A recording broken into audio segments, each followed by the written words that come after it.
When dawn breaks, planes take to the air to survey damage.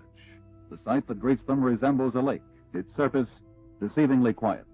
The damage doesn't show, but estimates say farmers will count their losses in the millions of dollars.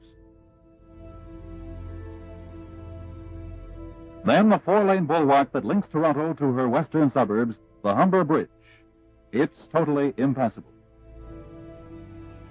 More than 40 highways and main roads are underwater.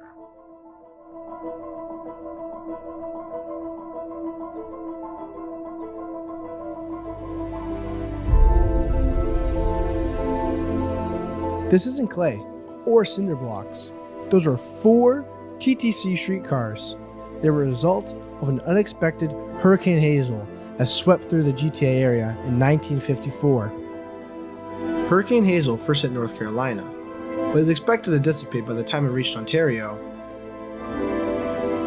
It didn't. Instead, Hazel came back just as strong and had winds up to 120 kilometers per hour. Meteorologists labeled it as a Category 1 hurricane. The place that was impacted most by Hurricane Hazel was Raymore Drive.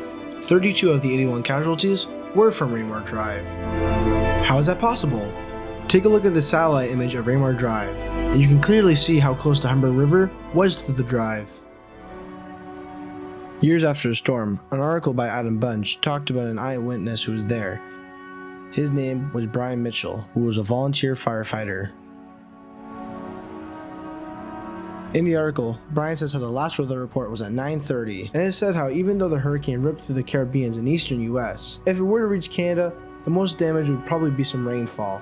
Since weather forecasting technology was very unpredictable back then compared to modern day technology, meteorologists weren't able to accurately determine how much impact a storm was going to give or even the storm's path.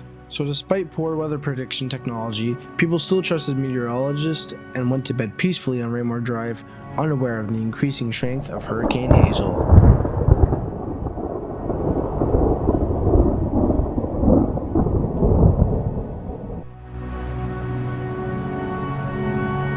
When Brian went to Raymore Drive, he saw dozens of houses either floating along the river or fully submerged in water. Brian also recalls seeing a man on top of his house since 80% of it was submerged underwater.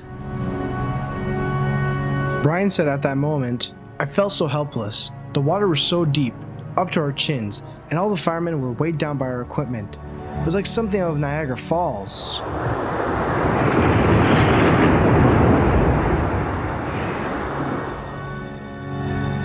Brian and the other firemen realized that for every person they save, one isn't saved. By morning, the city had already employed several military men to clean up the damage with flamethrowers to burn the wreckage. In the wake of the disaster, the city developed a new plan for flood control. They built dams and reservoirs. They did not want anyone living there next time a big storm hit. In total, the damages were $125 million, but when converted to today's rates, it is $1,581,876,233.63. To end it on a good note, with the help of good Samaritans and first responders like Brian, over 1,000 people were saved. So that's what happened to Raymore Drive. The houses were never rebuilt. The blocks that were underwater are now home to Raymore Park. There's a historical plaque there that says what happened on that dark night. Thank you guys for watching. I hope you enjoyed watching this video as much as it was for me to create it.